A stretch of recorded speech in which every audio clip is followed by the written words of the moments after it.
點解范冰冰只要企喺戛納紅地毯、閃爍嘅舞台、華麗嘅宮殿就可以靚到令人移唔開眼、壓倒全場？但係一走入自然風景、樸素嘅田園、舊舊嘅場景，就即刻覺得唔夾，氣場完全冇晒。其實根本唔係因為佢唔識着衫，而係基因風格加埋色彩類型，早就幫你畫咗你最靚嘅主場。范冰冰浪漫戲劇型，冬季冷白皮。呢種組合天生就屬於華麗閃爍極致嘅都市氛圍，越搶眼就越高級，越樸素就越被埋沒。范冰冰嘅浪漫戲劇基因風格，其實就係佢成為紅地毯女王嘅底層邏輯。浪漫戲劇型嘅女人，五官極致豔麗，輪廓立體又銳利，氣場勁強又外放，天生就有一種大女主嘅張力同攻擊性，唔係細膩溫柔嗰種，而係令人驚豔傾國傾城嗰種。正如阿爾德所講，美係天才嘅一種形式，而且仲高過天才，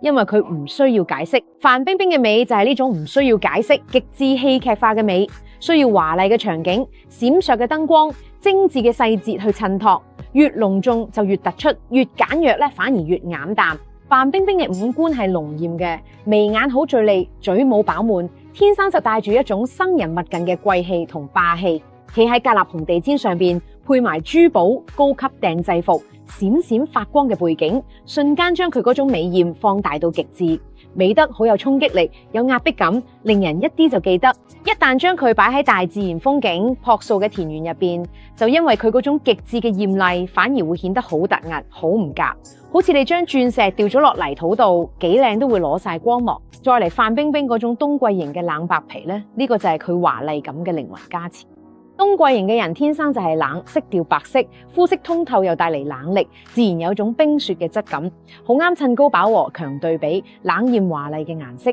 例如正紅、寶藍、純白、黑金、流光銀呢啲色，着咗喺身上可以無限放大咗冷白皮嘅優勢，令佢睇落又冷豔又高貴，眼神都好有氣勢。冬季型嘅皮膚最忌就係啲樸素、做舊同低飽和嘅自然色調，好似大地色、暖中調、淺綠呢啲色，呢啲色會削弱咗本身嗰種冷豔感，令佢哋落嚟嘅氣息、佢哋氣場，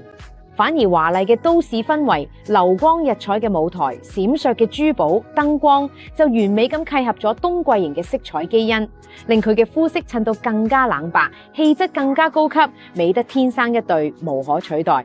呢個就係基因嘅力量啦，就係浪漫戲劇加冬季型，天生就屬於繁華璀璨，唔屬於樸素自然。范冰冰喺美，唔係喺田園度綻放，而係喺紅地毯上、聚光燈下、流光溢彩嘅都市入邊，先至可以發揮到極致。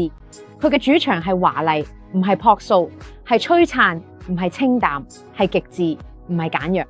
每個人嘅基因都藏住你最靚嘅場景，有人啱山野清風，有人啱都市霓虹，有人啱樸素自然，有人就啱華麗璀璨。